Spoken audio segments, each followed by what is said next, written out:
আমি অর্ণবের কাছেই সরাসরি চলে যাব। আজকে আদালতে যখন শুনানি চললো, রাজ্যের তরফে কি বার্তা উঠে এলো এবং আদালত কি এর পর্যবেক্ষণ দিল, সমস্ত কিছু জানবো।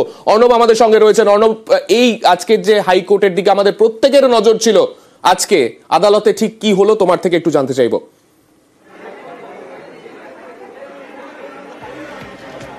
দেখো, কার্যত এজলাস ভিড়ে ঠাসা ছিল এবং শেষ মুহূর্তে যখন এই শুনানি শেষ করছে ডিভিশন বেঞ্চ, সেই সময় পরিবারের তরফে আইনজীবী শামীম আহমেদ যে তথ্যটা বা যে সওয়াল আকারে যে বক্তব্যটা পরিবারের তরফে আরজি করে নিহত চিকিৎসকের তরফে জানালেন, সেখানে জানানো হলো রাজ্য বা সিবিআই যে আপিল মামলা করেছে ফাঁসি বা সর্বোচ্চ মৃত্যুদণ্ড চেয়ে সঞ্জয়ের, পরিবার তা চায় না।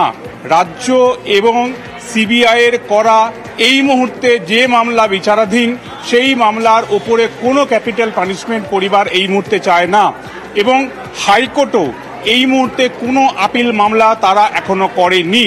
অর্থাৎ সুপ্রিম কোর্টে যে 5 ডজন প্রশ্ন নিয়ে পরিবারের যাওয়া, সেই প্রশ্নের নিষ্পত্তির দেখি পরিবার তাকিয়ে রয়েছে, সেটা আরও একবার পরোক্ষে এজলাসের সওয়ালের মধ্য দিয়ে স্পষ্ট হয়ে গেল। অর্থাৎ পরিবার যে বক্তব্যটা বারবার বলছিল যে সঞ্জয় নয়, সঞ্জয়ের পরেও আরও অনেকে এই অপরাধের নেপথ্যে যুক্ত থাকতে পারে, তাদের সেই স্ট্যান্ড পয়েন্টে তারা এখনো পর্যন্ত দাঁড়িয়ে রয়েছে। তাই রাজ্যের আপিল শুধু নয়, রাজ্যের পাশাপাশি সিবিআই যে আপিল করেছে, রাজ্য আপিল করেছে সর্বোচ্চ ফাঁসি চেয়ে সঞ্জয়ের এই ধরনের জঘন্যতম অপরাধের জন্য, একই সঙ্গে সিবিআইও শুক্রবার দিন মামলার নাম্বার পাওয়ার পর তারাও একই রকমের আবেদন রেখেছে এবং সেখানে সঞ্জয় কলকাতা পুলিশের সদস্য, সঞ্জয় রক্ষক হয়ে ভক্ষকের কাজ করেছে, এই ধরনের আবেদনপত্রে লেখার পরেও অর্থাৎ সিবিআই চাইছে সর্বোচ্চ শাস্তি ফাঁসি, রাজ্য চাইছে, পরিবার বলছে না আমরা ফাঁসি চাই না। রাজ্য এবং সিবিআই করা এই আপিল মামলার প্রেক্ষিতে রাজ্যের আবেদনটা গ্রাহ্য হবে কি হবে না সেটা রায়দানের মাধ্যমে ডিভিশন বেঞ্চ স্পষ্ট করে দেবে। কিন্তু পরিবারের এই আবেদনটার মধ্য দিয়ে আরজিকর ধর্ষণ ও খুনের ঘটনার যে সাজা ঘোষণা হয়েছে 20 তারিখ, সেই ঘটনার পর একটা নতুন টুইস্ট বলা যায় এই ঘটনাক্রমে। অর্থাৎ সুপ্রিম কোর্ট কি বলে সেদিকেই যে পরিবার এখনো তাকিয়ে রয়েছে, তা তারা এক প্রকার জানি। কারণ ইতিমধ্যেই এই রায় ঘোষণার আগেই তারা কলকাতা হাইকোর্টে এসেছিল, সিবিআই তদন্তের একাধিক ফাঁকগুলো নিয়ে তারা সরব হয়েছিল।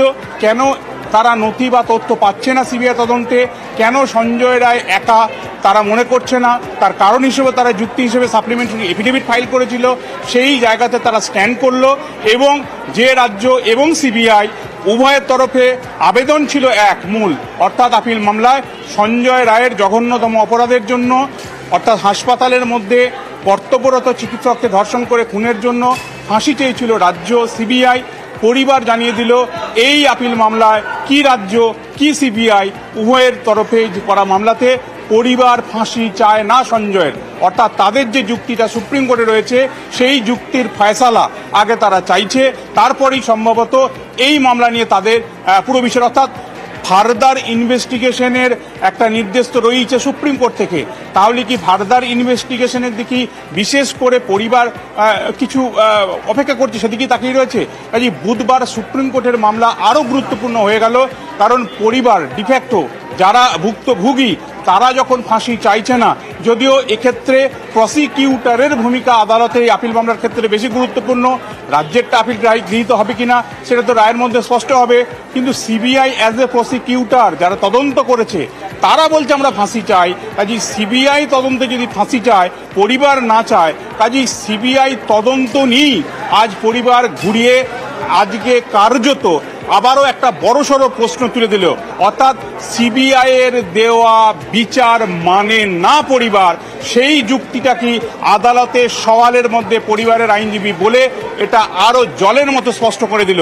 আমি আর একবার বলছি, সিবিআই এর এই বিচার মানে না পরিবার, এই বিষয়টা কি আরও জোরালোভাবে আইনজীবীর সওয়াল করার মধ্য দিয়ে পরিবার এজলাসে তুলে ধরল। অর্থাৎ সিবিআইয়ের আপিল মামলাতেও আমরা ফাঁসি চাই না, অর্থাৎ তাদের যে যুক্তি আরও অনেকে যুক্ত আছে সেই দিকটাতেই তারা আটকে থাকতে চায়। সুপ্রিম কোর্টের কি ফয়সালা সেদিকে তারা তাকিয়ে দেখতে চায়। সান্নিক, অবশ্যই অত্যন্ত তাৎপর্যপূর্ণ, কেননা পরিবারের আইনজীবীর তরফে হাইকোর্টের এই বক্তব্য আদতে সিবিআই তদন্তের ওপর তাদের অনাস্থা প্রকাশ, সেই বিষয়টাকে কিন্তু কার্যত স্পষ্ট করে এবং সেই জায়গায় দাঁড়িয়ে তারা ফাঁসি চান না, তেমনটাই তারা হাইকোর্টে আজকে দাঁড়িয়ে বললেন।